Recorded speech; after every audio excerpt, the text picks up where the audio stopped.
자, 창세기 10장에 이미 셈의 족보가 기록이 되어 있습니다. 그런데 창세기 11장에서 바벨탑을 쌓은 이야기를 기록한 후에 성경은 또 다시 셈의 족보를 기록하고 있습니다. 자, 이유가 무엇일까요? 왜 셈의 족보를 이렇게 반복해서 기록을 하고 있는 걸까요? 기본적으로는 이제 믿음의 계보이기 때문에 이렇게 중요성을 강조하기 위해서 기록을 해 놓았고요. 그리고 창세기 12장에서 이제 믿음의 조상인 아브라함을 통해 이루시는 구원의 역사를 설명하시기 위해서 다시 한번 이렇게 셈의 족보의 중요성을 설명하기 위해서 이렇게 기록해 놨습니다. 근데 별로 그렇게 관심이 없는 족보이기 때문에 우리가 이제 그냥 읽고 넘어가게 됩니다. 뭐 거기에 있는 사람이 우리가 그렇게 중요하게 보지 않기 때문에 그렇죠. 그런데 오늘 본문에 있는 이 족보에서 이 자세히 연도를 측정해 보면 한 가지 놀라운 사실을 발견하게 됩니다. 우리가 그냥 싹 읽고 지나가 우리도 오늘 그냥 다 읽지를 않았는데요. 그 연도를 이렇게 하나씩 계산해 보면 이런 게 있나라는 생각을 하게 됩니다. 오늘 새벽에 다시 한번 산수를 하겠습니다. 자, 산수를 한번 보겠습니다. 걱정하지 마시고 큐티 책에는 이미 기록을 해놨습니다. 큐티 책만 보시고 쫓아오시면 됩니다. 자, 노아가 600세 때에 이제 홍수가 일어나게 되었고요. 노아는 950세까지 살았습니다. 그 안에 이제 족보에 나이를 기록해 주고 있는데, 자, 한번 살펴볼게요. 오늘은 노아의 나이를 따져보겠습니다. 자, 10절을 보면 셈이 홍수 2년 100세에 아르박삭을 낳았다라고 기록하고 있습니다. 자, 우리 관심은 노아의 나이입니다. 자, 홍수 2년이니까 노아는 몇 세예요? 602세 때입니다. 자, 아르박삿은 35세에 셀라를 낳았습니다. 그러면 노아는 637세가 됩니다. 자, 그 후에 셀라는 30세에 에벨을 낳았습니다. 노아는 667세입니다. 그 다음에 에벨은 34세에 벨렉을 낳았습니다. 노아의 나이는 701세가 됩니다. 자, 벨렉은 30세에 루를 낳았습니다. 노아는 731세가 됩니다. 루는 32세에 수룩을 낳았습니다. 노아가 763세가 됩니다. 수룩은 30세에 나홀을 낳았습니다. 노아는 793세입니다. 나홀은 29세에 데라를 낳았습니다. 노아는 822세입니다.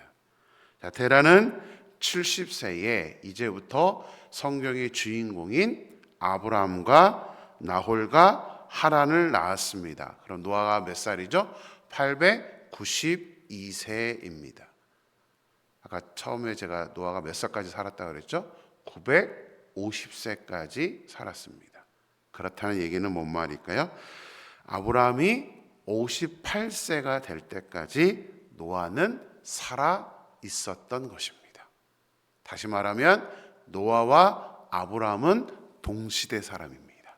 같은 시대를 살았고 아브라함은 인류를 구원한 그 노아를 같이 보면서 58세까지 노아와 함께 살았던 것입니다. 가끔씩 이제 그런 의심이 들죠. 이 성경을 기록한 모세는 창세기의 내용들을 어떻게 그렇게 잘 알았을까? 어떻게 알고 기록을 했을까? 그런 궁금증이 생깁니다. 성경에 홍수의 사건이 이렇게 자세하게 나이까지 기록될 수 있었던 것은 물론 하나님께서 감동으로 영감을 주어서 모세에게 창세기를 쓰게 하셨기 때문이기도 하지만 노아가 아브람 시대까지 같이 살아 있었기 때문에 노아는 후손들에게 그 노아의 홍수 사건에 대해서 아주 자세하게 계속해서 말해 주었기 때문에 이 구전이라고 그러죠. 말로 들었던 것들을 계속 말로 이어갔기 때문에 모세 시대까지도 홍수의 사건에 대해서는 아주 자세하게 알고 있었다는 사실입니다.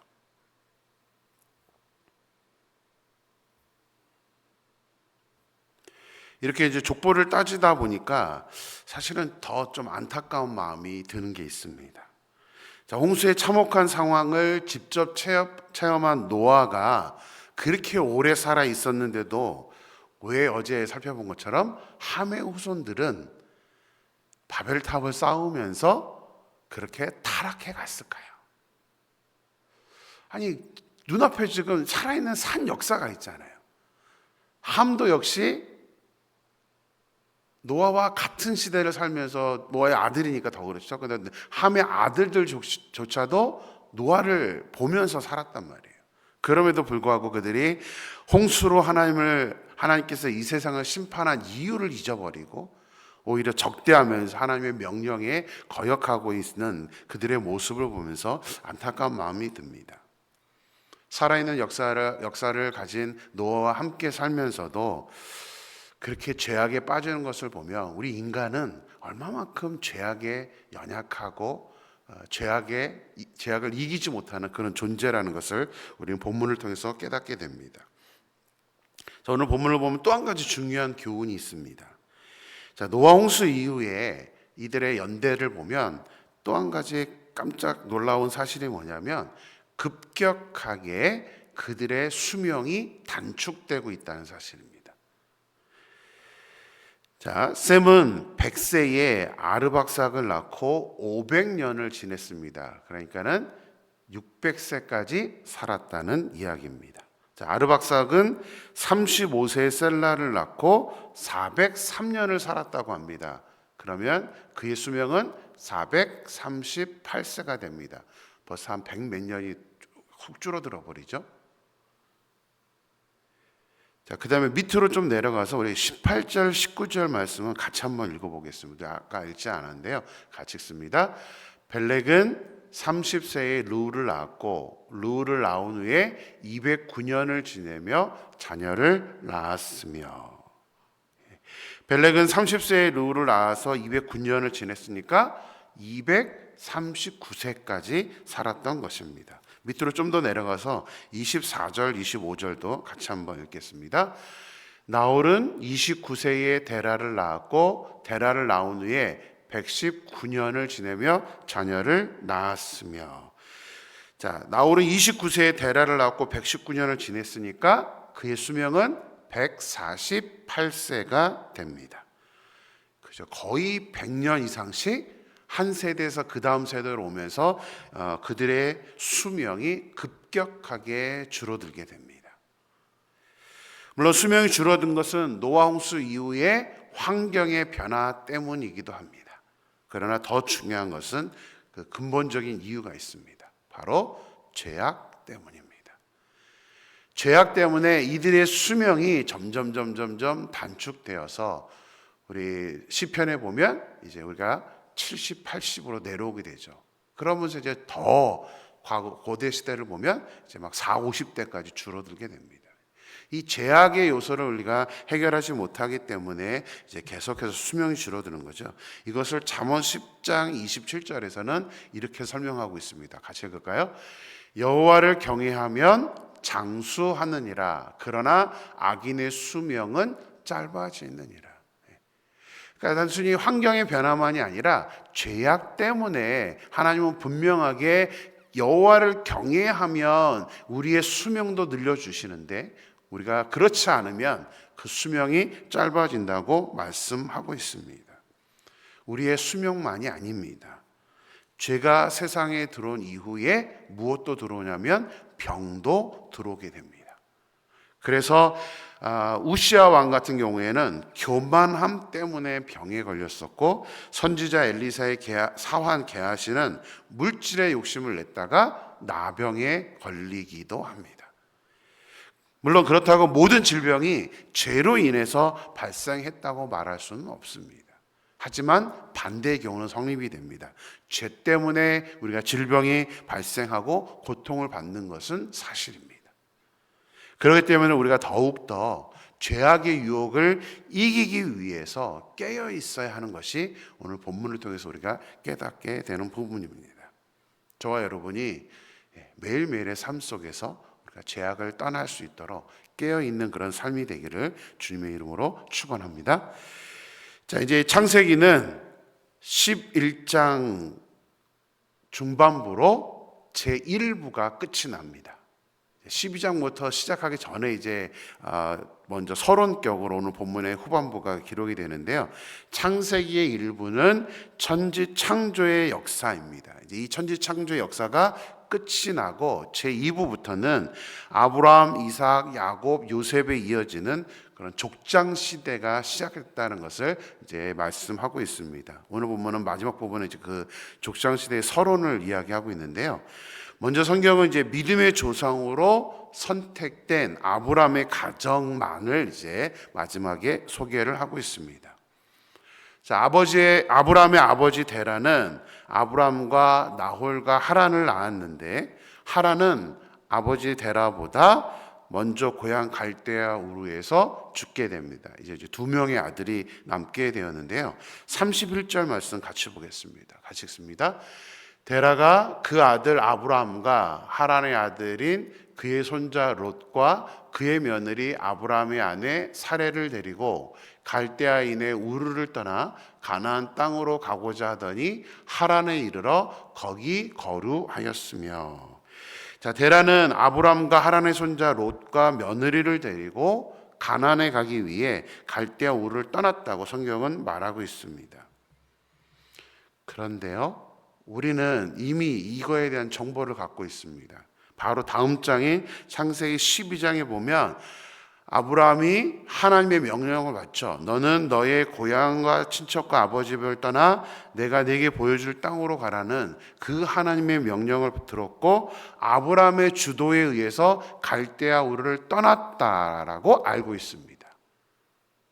그런데 오늘 본문은 그렇게 말하지 않죠.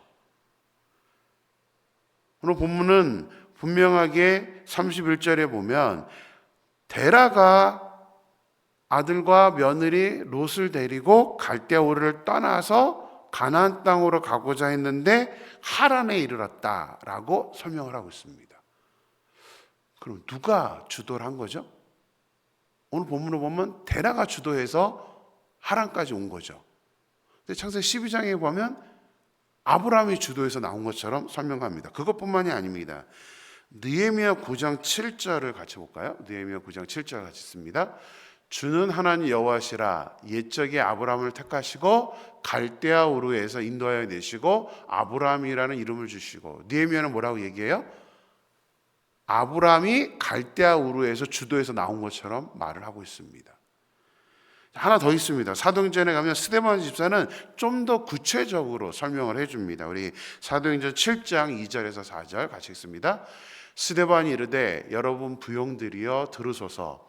우리 조상 아브라함이 하란에 있기 전 메소포타미아에 있을 때에 영광의 하나님이 그에게 보여 이르시되 내 고향과 친척을 떠나 내가 내게 보일 땅으로 가라 하시니 아브라함이 갈대아 사람의 땅을 떠나 하란에 거하다가 그의 아버지가 죽음에 하나님이 그를 거기서 너희 지금 사는 이 땅으로 옮기셨느니라. 뭐라고 말하고 있죠?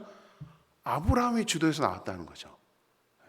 아브라함이 하란에 있기 전 메소포타미아에 있을 때 갈대아 우르입니다. 거기서 영광의 하나님이 나타나셔서 명령을 하셔서 아브라함이 주도가 되어서 하란까지 왔다가 거기서 이제 데라가 죽으니까 다시 가나안으로 왔다라고 스데반은 설명합니다. 그런데 오늘 창세기 11장은 그렇게 얘기하고 있지 않습니다.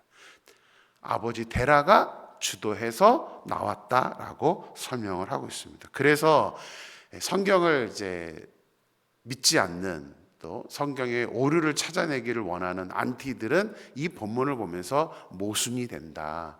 그래서 성경은 잘못된 거다라고 주장을 하게 됩니다. 자, 창세기 12장 4절 말씀 같이 볼까요? 같이 읽습니다. 이에 아브라함이 여호와의 말씀을 따라갔고 롯도 그와 함께 갔으며 아브라함이 하란을 떠날 때에 75세였더라. 예. 분명 창세기에서도 아브라함에게 고향과 친척과 아버지 집을 떠나라고 말씀하셨고 이에 이제 아브라함이 그 말씀을 따라갔는데 그 출발점이 어디래요? 하란이라고 말하고 있습니다. 갈대아 우르가 아니라 하란이었다. 그러니까 그 얘기는 다시 뭐냐면 하란에서 하나님이 나타난 것처럼 창세기 12장은 말씀하고 있습니다. 도대체 이걸 어떻게 이해를 해야 될까요? 이에 대해서 이제 논쟁도 많고 다양하게 해석을 합니다. 또 보편적으로 이제 여러 해석 중에 제가 가장 타당하다고 생각하는 게 뭐냐면, 분명 아브라함이 갈대아 우르에 있었을 때 하나님의 명령을 들은 것은 사실입니다. 그런데 갈대아 우르에서 나올 때는 아마도 아브라함이 데라를 설득해서 나온 것이 아닐까. 그래서 창세기 11장에서는 데라가 주도해서 나온 것처럼 그렇게 기록을 한 것이라고 해석을 합니다. 근데 사실은 성경은 그게 중점은 아니에요. 누가 주도했느냐를 기록하기 위해서, 그것을 지금 사실이냐 아니냐를 따지기 위해서 이 본문을 기록한 것이 아닙니다. 성경이 아브라함의 가정을 이렇게 소개하고 있는 것은 다른 중요한 의미가 있기 때문입니다. 그래서 장소가 중요하지 않은데 우리는 이 장소 때문에 이제 논쟁을 하게 됩니다. 자, 이제 31절을 보겠습니다. 31절 1절 다시 한번 같이 읽겠습니다. 시작. 데라가 그 아들 아브람과 하란의 아들인 그의 손자 롯과 그의 며느리 아브람의 아내 사레를 데리고 갈대아인의 우르를 떠나 가나안 땅으로 가고자 하더니 하란에 이르러 거기 거류하였으며. 자, 본문을 보면 여기 빠진 사람이 있습니다. 누가 빠졌죠? 데라의 둘째 아들. 아까 우리 본문에 보면 데라의 아들은 3명이었죠. 근데 막내는 죽었습니다. 갈대아 우르에서. 이제 아브람과 또 한 명 있죠. 누구냐면 나홀이라는 사람입니다. 근데 나홀은 지금 갈대아 우르에서 나올 때에 나홀의 이름은 빠졌습니다. 무슨 말이냐면 나홀은 아버지를 따라가지 않았다는 사실입니다. 나홀이 누구냐면 이후에 우리가 이제 알고 있는 야곱이 도피를 하죠. 도피를 해서 갔던 곳이 바로 하란입니다.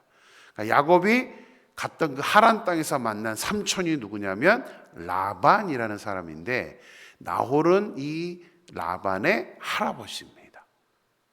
그러니까 무슨 말이냐면 데라가 가족을 데리고 하란 갈대아 우르를 떠나서 하란에 왔을 때는 나홀은 가지 않았습니다.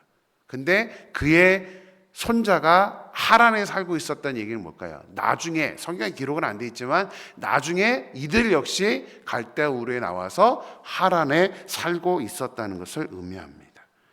그러니까 지금 무슨 말이냐면 나홀이 지금 모든 가족이 다 하란으로 이주하고 있고 이제 가나안에 가기 위해서 나왔는데 나홀은 빠져버렸다는 것은 그만큼 지금 가정 안에서도 불협화음이 있다는 거죠. 가족이 떠나는데 아들이 안 간다는 것은 좀 이상하잖아요. 그만큼 지금 이 데라의 가족에는 뭔가가 지금 문제가 있고 서로 갈등 관계에 있다는 것을 본문은 말해주고 있습니다.